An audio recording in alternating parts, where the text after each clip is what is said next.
정종. 누군데 그 듣보는? 수원화성 만든 왕이잖아. 이 바보야. 그것도 모르냐? 그건 정조고 병신아. 오늘 평가할 인물은 조선의 이대왕 정종입니다. 정종은 태조 이성계의 둘째 아들입니다. 어려서부터 이성계와 함께 전장을 누비며 크게 활약한 무인이었습니다. 조선 건국 과정에서도 아버지의 최측근 장수로서 군사적으로 크게 기여했습니다. 이후 정종은 1차 왕자의 난으로 왕위에 오릅니다. 사건의 전말은 다음과 같습니다. 이성계에게는 신의 왕후 사이에서 낳은 6아들과 신덕 왕후 사이에서 낳은 어린 아들 둘이 있었습니다. 신의 왕후 사이에서 낳은 아들들은 조선 건국 과정에서 크게 활약했죠. 하지만 문제가 있었습니다. 신덕 왕후 역시도 조선 건국에 큰 기여를 했다는 것입니다. 결국 이러한 정치적 안배로 인해 신덕 왕후의 아들인 10살의 이방석이 세자로 책봉된 것입니다. 이러한 세자 책봉에 대해 신의 왕후 한씨 소생의 아들들은 크게 분노했는데요. 이로 인해 이방원을 중심으로 1차 왕자의 난이 일어났습니다. 이방원은 장자상속을 명분으로 이방석을 지지하는 정도전 등의 공신들을 수청하고 아버지 태조 이성계의 실권도 박탈해버립니다. 그럼 왕자의 난을 주도한 이방원이 왕에 올랐을까요?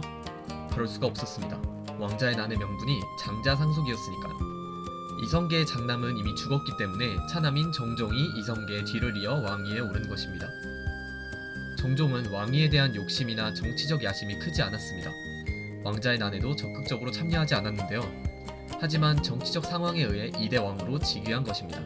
2년의 재임 기간을 보낸 후 이방원을 양아들로 입적시켜 왕위를 물려줍니다. 왕위를 이방원에게 물려준 뒤로는 20년 가까운 세월을 유유자적하다 편안하게 눈을 감습니다.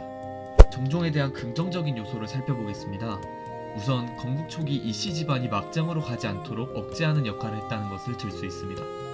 신의 왕후 한씨 소생의 아들들이 일으킨 1차 왕자의 난, 그들 중 넷째 아들이 또다시 권력을 탐해 난을 일으켰다 실패한 2차 왕자의 난 등 조선 초기 권력 다툼은 무척이나 혼란스러웠습니다.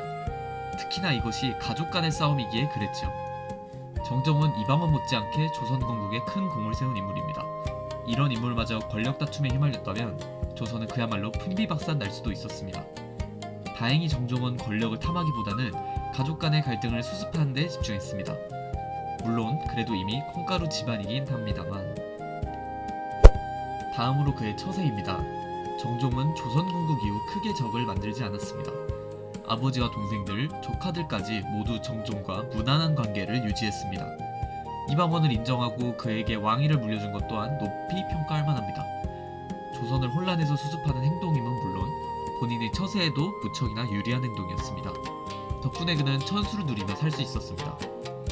하지만 이러한 요소들은 동시에 부정적으로 평가할 수도 있습니다.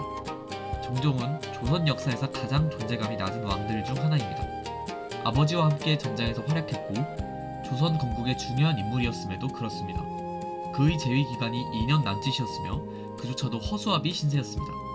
처세는 높이 평가할 만하지만 냉정하게 말해 왕으로 보여준 업적이 있다고 말하기는 어렵습니다.